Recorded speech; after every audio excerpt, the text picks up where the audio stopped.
जीना चाहती थी अपने लिए, अपने बच्चों के लिए, लेकिन पेट में पल रही नई जिंदगी को भी नहीं बख्शा गया।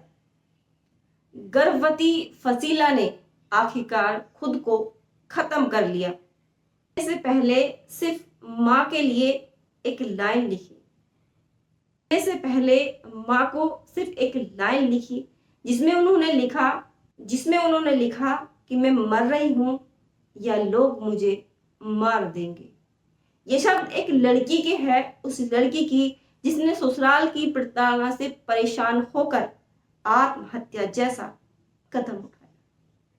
आदाब, नमस्ते, सत श्री अकाल दोस्तों, कैसे हो आप? उम्मीद करती हूँ आप ठीक होंगे, मैं भी ठीक हूँ। दोस्तों, आज जिस दर्दनाक कहानी को हम आपको सुनाने जा रहे हैं, ये कहानी है एक लड़की जिसका नाम होता है फसीला। फसीला केरल की रहने वाली थी। देखने में एक सादा सिंपल, एक होनहार लड़की थी। कुछ साल पहले उसकी शादी केरल के ही त्रिशूल वेल्लीकुलगरा एक गांव है, वहां पर उसकी शादी की थी एक लड़का जिसका नाम होता है नौफल। नौफल से फसीला की शादी की थी। कुछ महीने शादी के कुछ महीने तो ठीक चला, लेकिन उसके बाद उसके ससुराल वाले उसे आए दिन प्रताड़ित करते रहे। कभी दहेज के लिए, कभी किसी चीज के लिए। हर रोज उसके साथ में मारपीट होती, उसको अपशब्द किए जाते, उसको ऐसे शब्दों का इस्तेमाल उसका पति और उसकी सास करती जिससे वो आए दिन प्रताड़ित होती रहती। कभी दहेज के लिए तो कभी किसी बात के लिए। कोई दिन ऐसा नहीं गुजरता जिसकी वजह से फसीला प्रताड़ित ना होती। उसने कई बार अपने घर में शिकायत की कि उसका जो पति है नौफल और उसकी जो सास है वो उसको बहुत परेशान करते हैं। ऐसे में उसका जीना मुश्किल हो गया। लेकिन कुछ महीने बाद उसकी जिंदगी में एक खुशी आई कि वो गर्भवती हुई। उसे लगा कि अब उसकी जिंदगी में सब कुछ बदल जाएगा। उसका पति और उसकी सास भी उससे मोहब्बत करने लगेंगे। वो अपने पति की और सास की बहुत ही खिदमत करती, लेकिन कितना भी वो करती उसकी ससुराल वालों को वो ना गवारा गुजरता। कभी उसके रंग के लिए तो कभी दहेज के लिए उसे प्रताड़ित करते रहते। फसीला गर्भवती थी और उन्होंने एक बेटे को जन्म दिया। तब उसे लगा कि परिवार का और उसके पति का जो माहौल है वो बदल जाएगा और उससे फिर से मोहब्बत करने लगेंगे। लेकिन उसकी वो गलत फहमी कुछ ही दिन रही। फिर से उसके जो ससुराल वाले हैं और उसका पति था उसको प्रताड़ित करता, उसके साथ मारपीट करता। कई बार उसके परिवार वाले उसको लेकर चले जाते, लेकिन कुछ समय रहते उसके बाद फिर भी नौफल उसको मनाता और उसको फिर वापस अपने घर ले आता। कुछ समय तक सही रहता, उसके बाद फिर से वही हरकत करना चालू कर देता, क्योंकि उसे एक बीवी नहीं, एक घर में एक नौकर की जरूरत थी। उसी हैसियत से उस लड़की को घर में रखा जाता। विरोध करने पर उसके साथ मारपीट की जाती। समय गुजरता गया और फसीला की उम्र लगभग 23 वर्ष थी। उम्र में फसीला दोबारा से गर्भवती हुई।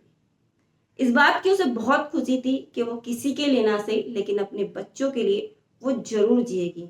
क्योंकि आए दिन प्रताड़ित होना, आए दिन कभी उसके रंग के लिए तो कभी उसके साथ दहेज के लिए मारपीट की जाती। दिन गुजरते गए, लेकिन फसीला की जिंदगी में वो रोशनी नहीं आई जिसकी वजह से वो उम्मीद करती थी कि उसका पति उसे बेइंतहा मोहब्बत करे, उसकी सास भी उसको बेटी का दर्जा दे, ताकि परिवार का जो माहौल है वो खुशहाल रहे, ताकि वो खुशी खुशी अपनी जिंदगी को जी सके। लेकिन वो पल उसकी जिंदगी में नहीं आया जिसकी वो कल्पना करती थी। 29 जुलाई 2025 को फसीला ने एक ऐसा कदम उठाया जिस कदम ने उसकी जिंदगी को खत्म कर दिया। 29 जुलाई 2025 को फसीला ने अपनी ससुराल में फांसी लगाकर आत्महत्या कर ली। लेकिन आत्महत्या करने से पहले उसने अपनी माँ को सारी बीती बताई, क्या उसके ऊपर गुजरी है और क्या वो अपने ससुराल में झेल रही है। उसने अपनी माँ से कहा कि जो उसका पति है नौफल, वो उसके साथ मारपीट करता है और वो गर्भवती है। ये जानकर भी उसके पति नौफल ने उसके पेट पर लात मारी और उसका हाथ भी तोड़ दिया। वो अपनी माँ से कहती है और व्हाट्सएप पर एक मैसेज भी डालती है, कहती है कि मैं मरने जा रही हूँ या लोग मुझे मार देंगे।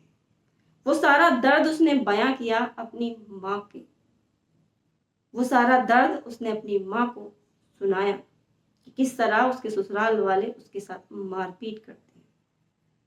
पति से लेकर सास तक परिवार के लोग उसके साथ इस तरह सलूक करते थे मानो वो इंसान नहीं है, जिसे किसी बात का, मारपीट का या ऐसे शब्दों का जिससे उसके मान सम्मान को ठेस पहुंचे, उसे कोई फर्क नहीं पड़ता। पति आए दिन मारपीट करता था, ये जानकर भी कि फसीला गर्भवती है और वो दूसरी संतान को जन्म देने वाली है, उसका पति उसके साथ मारपीट करता था।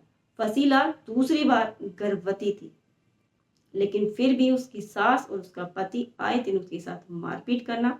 अब 23 वर्ष की उम्र में ससुराल के तानों से और पति की मारपीट से परेशान होकर 23 वर्ष की उम्र में फसीला ने आत्महत्या कर ली। जब इसकी सूचना उसके माँ बापों को पता चली कि उनकी बेटी ने ऐसा कदम उठाया है या फिर उनकी बेटी को मारा गया, लेकिन उनकी बेटी अब इस दुनिया में नहीं रही, तो माँ बाप के पैरों तले जमीन खिसक जाती है। परेशान होते हैं, रोते हुए अपनी बेटी की ससुराल पहुंचते हैं, जहां देखते हैं कि उनकी बेटी मृतक पड़ी है। वो पूछते हैं कि उनकी बेटी को क्या हुआ, तो वो कहते हैं कि उसने आत्महत्या की, कि फसीला ने आत्महत्या की। लेकिन आत्महत्या उसने की है, लेकिन आत्महत्या के लिए उकसाने वाला उसे कौन था, ये किसी के पास जवाब नहीं था। लेकिन मैके वाले जानते थे कि उनकी बेटी के साथ कितनी ज्यादती उसके ससुराल में होती है, जिसकी वजह से आज उनकी बेटी ने इस दुनिया को छोड़कर चली गई। फसीला दूसरी बार गर्भवती थी, पहली भी उसकी एक संतान थी, एक बेटा था जिससे वो बहुत मोहब्बत करती थी। वो अपने पति से, अपनी सास से प्रताड़ित होती थी, अपने पति से पिटती थी, लेकिन फिर भी ये उम्मीद रखती थी कि एक दिन उसका पति बदलेगा और सब कुछ ठीक हो जाएगा। लेकिन वो न बदला और ना ही घर का माहौल बदला। ससुराल वालों ने उसको इतना प्रताड़ित किया कि उसने आत्महत्या जैसा कदम उठा लिया। फसीला के जो मैके वाले हैं, उन्होंने इसकी सूचना पुलिस को दी। पुलिस मौके पर पहुंचती है और सबको कब्जे में लेकर पोस्टमार्टम के लिए पुलिस ने सबको भेज दिया है।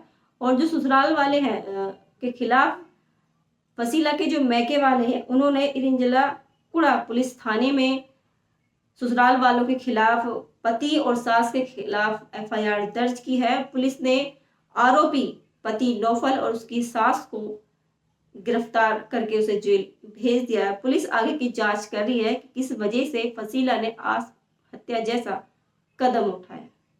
के जो मैके वाले हैं, उन्होंने पुलिस थाना इरिंजला कुड़ा पुलिस थाने में फसीला के ससुराल वालों के खिलाफ एफआईआर दर्ज की है, जिसमें पति और सास है। पुलिस ने आरोपी पति नौफल और आरोपी सास को गिरफ्तार करके उसको जेल भेज दिया है।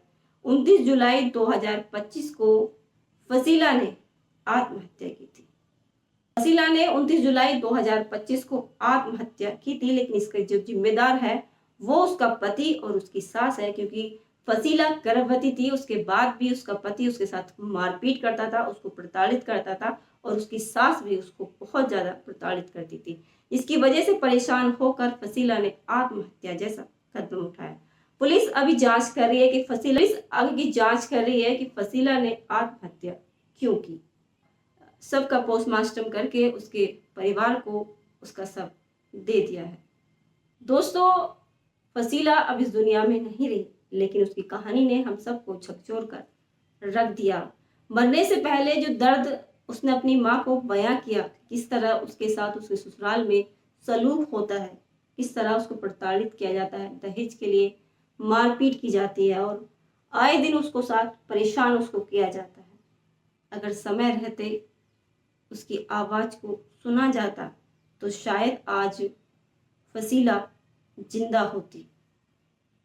दोस्तों, इस घटना को बताने का उद्देश्य किसी को डराना, धमकाना या किसी के मान सम्मान को ठेस पहुंचाना या किसी की भावनाओं को आहत करना नहीं था, ना ही किसी की भावनाओं के साथ खिलवाड़ करना था, बल्कि सावधान करना था, सुरक्षित करना था, सेफ करना था कि भविष्य में ऐसा कोई कार्य न करे जिसकी वजह से किसी का जीवन समाप्त हो, भविष्य में ऐसा कोई कार्य ना करें जिसकी वजह से किसी का जीवन या आपका जीवन अंधकार में बीते। सावधान रहें, सुरक्षित रहें, खुद को सेफ रखें।